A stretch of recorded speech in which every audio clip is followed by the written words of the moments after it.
अस्सलाम वालेकुम जी सारे दोस्तों का की हाल है। आज सिर्फ तुहाने विखाना है कि जालत किस कदर बढ़ चुकी है।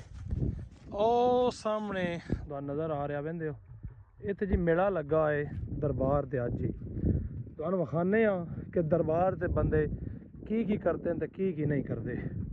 राणा बिल्कुल तुसां साडे नाल है, ठीक है।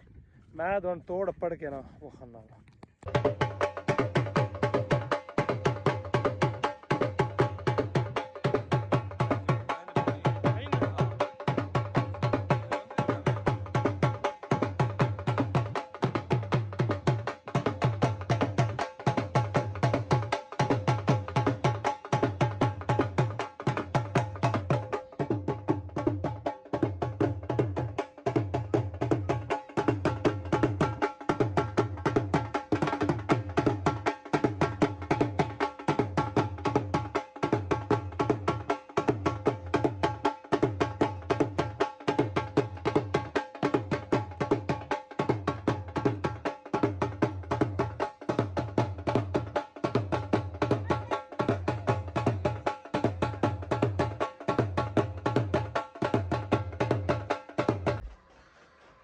डंगरां माशाअल्लाह सवेरे सवेरे पानी पियाते पे ताज़ा पानी मोटर चला के सवेरे सवेरे सोलर ते औलू भर के इतों माल नूं पिया के परां बन्नी आने क्योंकि इत्थे मझी लैरियां बजियां होंदियां ने इन्हां ने धुख खोलिया फिर उत्थे बन छड़िया।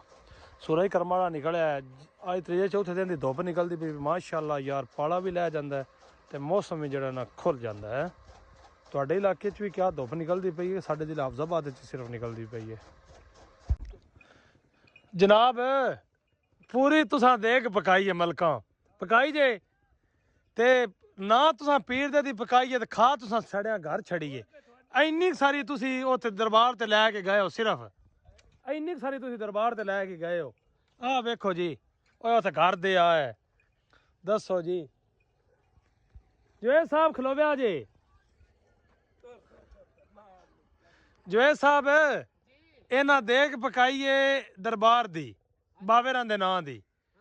इन्हां इन्ने सारे चौल उत्थे वंडे आए ने बाकी इन्हां बद्धी आप घर खा छड़िए यार। मुड़ो तो ना दी पकांदे ही ना मुड़ो घर पका लेंदे। अला निशानी हो गई है। इन्ने सारे तू चौल लै गए इन्ने सारे सिर्फ जुएद साहब दसो इंज ही है ना। ये जी साडे गुआढ़ी राह इन्हां दा सामना डेरा है। इस छोर जे परसों शादी हुई है हैं